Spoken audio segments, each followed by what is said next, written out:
કેન્દ્ર શાસિત પ્રદેશ દીવ પોલીસની સ્પેશિયલ સ્ટાફ ટીમ દ્વારા દીવના બુચરવાડા વિસ્તારમાં પેટ્રોલિંગ કરવામાં આવી રહ્યું હતું. વણકબારા વિસ્તારમાં કોસ્ટલ પોલીસ સ્ટેશનના અધિકાર ક્ષેત્રમાં પેટ્રોલિંગ દરમિયાન દીવના બુચરવાડા રોડ ફાર્મ વિસ્તાર નજીક એક શંકાસ્પદ વ્યક્તિને જોવામાં આવ્યું, જેની અટકાયત દીવ પોલીસ દ્વારા કરવામાં આવી. શંકાસ્પદ વ્યક્તિને જ્યાંથી અટકાવવામાં લેવામાં આવ્યું છે તે નજીકના વિસ્તારમાં તપાસ કરવામાં આવતા કાળા પોલિથીન બેગમાં ગેરકાયદેસર ભારતીય બનાવટનો વિદેશી દારૂનો જથ્થો મળી આવ્યો, જે ગુજરાત રાજ્યમાં ગેરકાયદેસર નિકાસ માટે બનાવાયેલ હોવાની પણ શંકા હતી.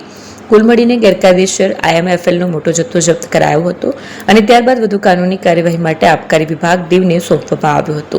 આરોપીનું નામ ગોસ્વામી પ્રમોદગીરી દેવગીરી, ઉના, ગીર સોમનાથ, ગુજરાતના રહેવાસી છે. તેની પાસેથી જપ્ત કરાયેલ ભારતીય બનાવટનો વિદેશી દારૂ વિવિધ બ્રાન્ડનો ₹56,174 કરવામાં આવ્યો હતો. તેની પર કાયદેસરની કાર્યવાહી હાથ ધરાઈ છે.